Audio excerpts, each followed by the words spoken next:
C'était il y a bien des années. Pourtant, c'est le cœur encore lourd que Ghulam Saki se rend sur le site où deux Bouddhas surplombaient la paisible vallée de Bamiyan. Ce simple agriculteur afghan, 27 ans à l'époque, se souvient.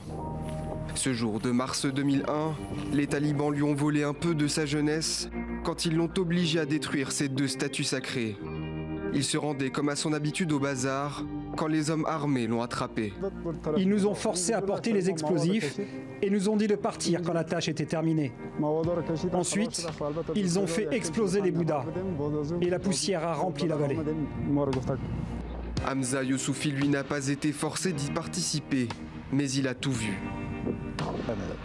Ils ont d'abord percé les statues, puis ils ont placé des explosifs à l'intérieur, et enfin ils les ont fait exploser.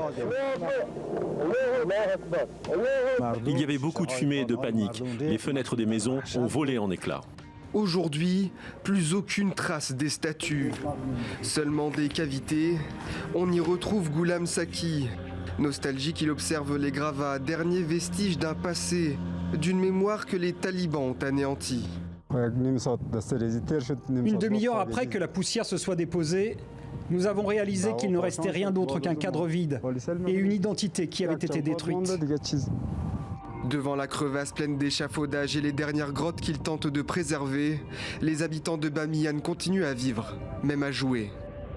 20 ans après, ils subissent encore l'impact de cette destruction. Les statues de Bouddha étaient une source de revenus pour notre peuple. Les touristes venaient du monde entier. Les gens avaient des hôtels, des magasins et des moyens de transport. Nous dépendions tous des Bouddhas.